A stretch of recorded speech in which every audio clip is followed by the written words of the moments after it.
Anunciado ahora, eres freelance, vendes por redes sociales, por TikTok, te promocionas y vendes tus productos utilizando estas plataformas. ¿Qué tipo de cuidados debes tener al momento de los tributos, de facturar con tu RUC? Vamos a conocerlo con nuestro invitado Octavio Salazar, abogado tributarista. Octavio, bienvenido a RPP. Muchas gracias, Jorge, encantado de estar aquí. Bueno, esto de la venta freelance a través de redes ya es toda una industria. ¿Hay normativa adecuada? A ver, la norma no se ha actualizado como debería, lamentablemente. Sin embargo, eso no es excusa porque todos los que generamos ingresos debemos tributar. Correcto. Solo como una cuestión previa, los tributos y la recaudación sostienen al país. Los gastos públicos, cubrir necesidades públicas, se alimentan fundamentalmente de recaudación tributaria. Y hay que tomar conciencia sobre ello, definitivamente. Totalmente. Entonces, si yo vendo por redes, ¿correcto? Yo vendo por redes, me promociono, hago mi bailecito en TikTok, y vendo mis productos. ¿Qué es lo primero que debo hacer para estar al día precisamente con la SUNAT y con mi país? A ver, el RUC, el famoso RUC, es una fase necesaria para poder declarar los tributos y pagar los impuestos. No tener RUC, sin embargo, no significa que no debemos tributar. Es más, no tener RUC y generar ingresos significa que mañana la SUNAT podría fiscalizarnos y estaremos en problemas. Problemas del tipo multas, intereses e incluso cierre de locales o de establecimientos. Entonces, tener un RUC sería el primer paso. El primer ¿correcto? paso. ¿Es fácil sacar un RUC? Completamente, completamente. De Porque hecho, mucha gente puede decir, voy a ir a hacer una larga fila en la SUNAT, voy a perder toda la mañana, time is money, entonces no voy. Pero entonces se ha simplificado el trámite. hoy en día, sí. El trámite se puede iniciar por internet y la figura presencial es mínima y no toma más de 1 o 2 horas. Ok, entonces ese es un primer paso, ¿correcto? El segundo, ¿cuál es? El tema de las facturas, por ejemplo, hasta qué monto debo tener en cuenta. Este tipo de detalles son sumamente importantes, Octavio. Claro que sí. A ver, lo primero es identificar qué tipo de actividad realizamos. Las personas naturales típicamente podemos brindar servicios profesionales, digamos independientes, un freelancer de marketing, un diseñador freelancer, un abogado. Correcto. O podemos hacerlo a través de una estructura empresarial. La norma tributaria tiene reglas diferenciadas para aquellos que prestan servicios de oficio o de profesión, como para aquellos que son empresas, sea porque constituyeron una empresa o sea porque de facto actúan como una empresa. Y te pongo un ejemplo sencillo. Por favor. Una persona que es muy buena en la repostería y que decide emprender mediante la preparación de queques o de pasteles y crea una página web y crea una página en Instagram. Y tiene miles, a veces millones de seguidores. Esa persona, Jorge, así no haya constituido una empresa, para fines tributarios lo es. Con lo cual sus reglas son particulares porque se le tratará como una empresa. ¿Y es importante constituir una empresa? ¿Formalmente es importante? Yo te diría que sí, Jorge. ¿Por qué? Cuando tienes una empresa, tienes una persona jurídica distinta al dueño del negocio, a quien ejecuta. En mi ejemplo, la persona jurídica empresa sería distinta a la persona jurídica repostera o pastelera. Claro. Eso significa que aíslas los riesgos. En caso tengas deudas tributarias, por ejemplo, con la SUNAT, la única responsable de esas deudas sería tu empresa. Ya no comprometes tu patrimonio, que sí podría pasarte en caso hagas la actividad de facto. Todo tu patrimonio estaría comprometido con cualquier deuda y no dudes que tu primer acreedor en cobrarte será la SUNAT.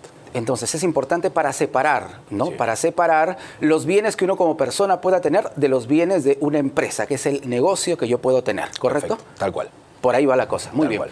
Vamos entonces a las personas que hacen estos lives, ¿no? Que son tan populares ahora por TikTok, por redes sociales. Muchísimo. Y que facturan también, ¿no? En ese momento. Muchísimo. ¿Qué tipo de obligaciones deben cumplir?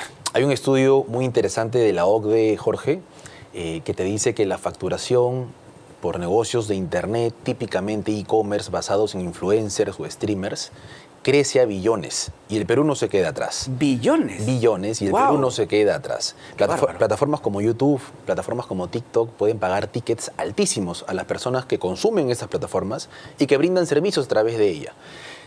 Una mala noticia para quienes se dedican a esto.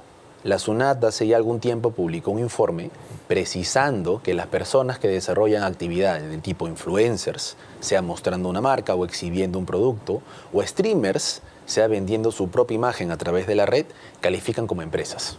Al ser empresa tienes una tasa corporativa del impuesto a la renta. Claro.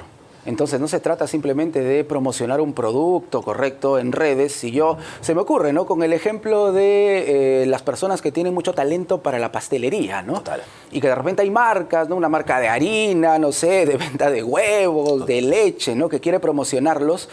pueden hacer, correcto, negocio con esas marcas, pero tienen que cumplir también, tributar. Y ahí, Jorge, solo una cuestión interesante sobre el fundamento. Cuando una persona brinda un servicio personal, digamos que un abogado brinda una asesoría, fundamentalmente el abogado está utilizando un conocimiento técnico especializado.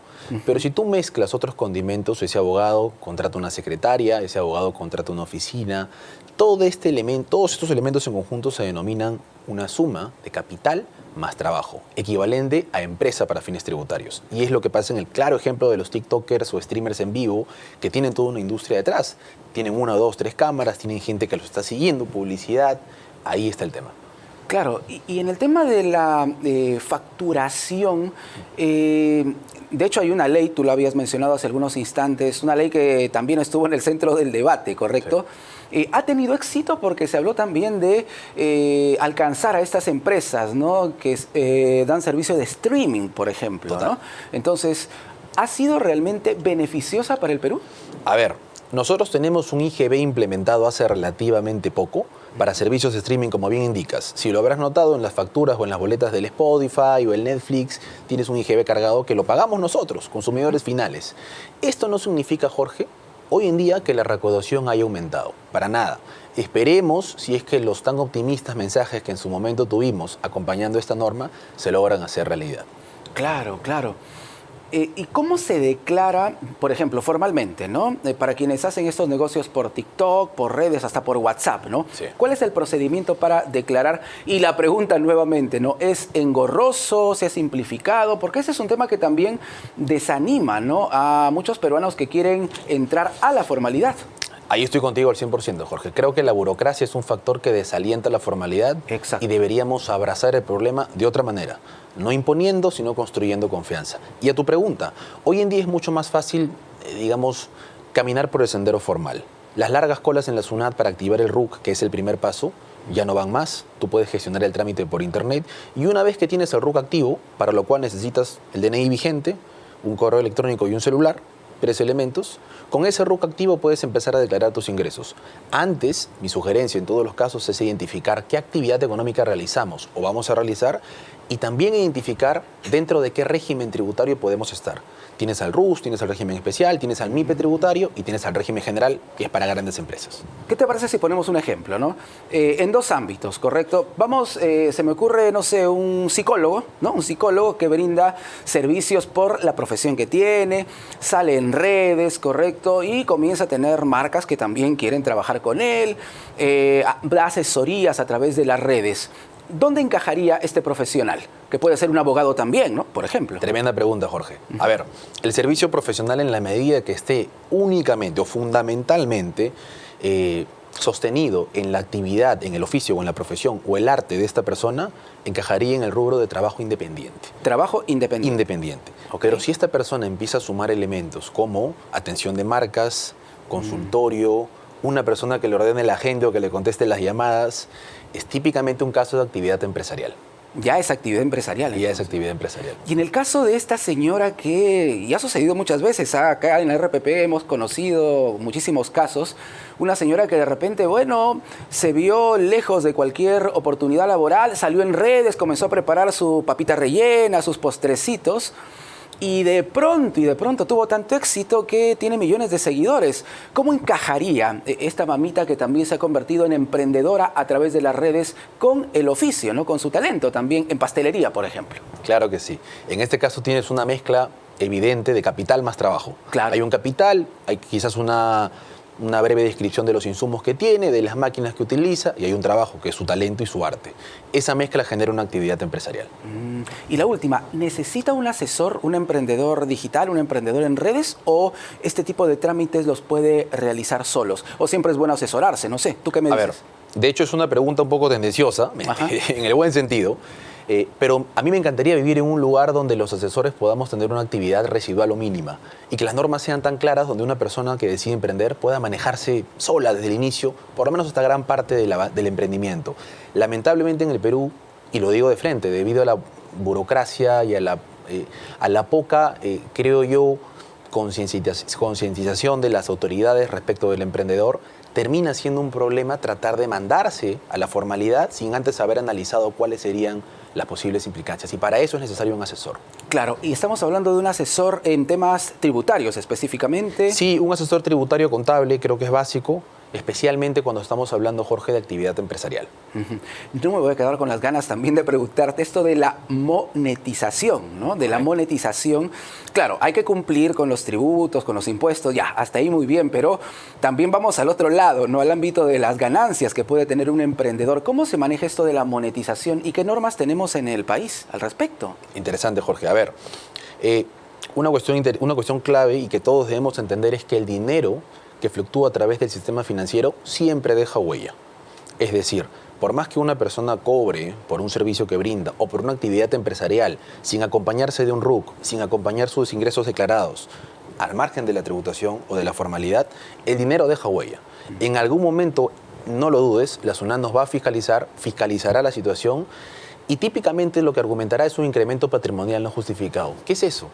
Es el conjunto del patrimonio, en consumo incluso, que pudiste haber acumulado a lo largo del tiempo. Y sobre ese importe total te van a hacer pagar el 30% más multas e intereses. De todas maneras, hablamos de que siempre, Jorge, procuremos declarar los ingresos y tributar, siendo que es posible, en todos los casos, optimizar la carga tributaria. Yo te hablaba al inicio de que habían regímenes. Sí. El RUS, el régimen especial, el MIPE y el régimen general. Digamos que van de la mano con el tipo de negocio que se tiene y los ingresos o el volumen que se mantiene. Sobre esa base uno puede estructurar una planificación y pese a que uno tributa, no sentir que estamos pagando de más, sino que pagamos impuestos justos. Y eso es importante, ¿no? Porque conversábamos sobre la informalidad y a veces los trámites engorrosos, esta carga tan pesada que puede tener el emprendedor formal también en redes sociales, sirve muchas veces para ahuyentar, ¿no? Para ahuyentar de la formalidad precisamente a este emprendedor. Lo que necesitamos es tomar conciencia y conocer que ahora ya tenemos varias facilidades, varios caminos para cumplir. Siempre tienes comentarios muy acertados, Jorge. Recordarás que en Estados Unidos tenemos una ciudad que es la meca de la tecnología en Silicon Valley. Para que sepas, emprender un negocio allá, echarlo a correr, es una actividad que se puede hacer por sí mismo. Wow. Aquí en Perú, esperemos que lleguemos en algún momento a ese punto y tener que dejar de lado toda la burocracia que termina por muchas veces alejar al formal y llevarlo a la informalidad. Nos quedamos con ese mensaje alentador. Gracias, Octavio. Gracias, Jorge. Octavio Salazar, abogado tributarista con nosotros aquí en Economía para Todos. Volvemos con mucho más. Quédate con nosotros en RPP.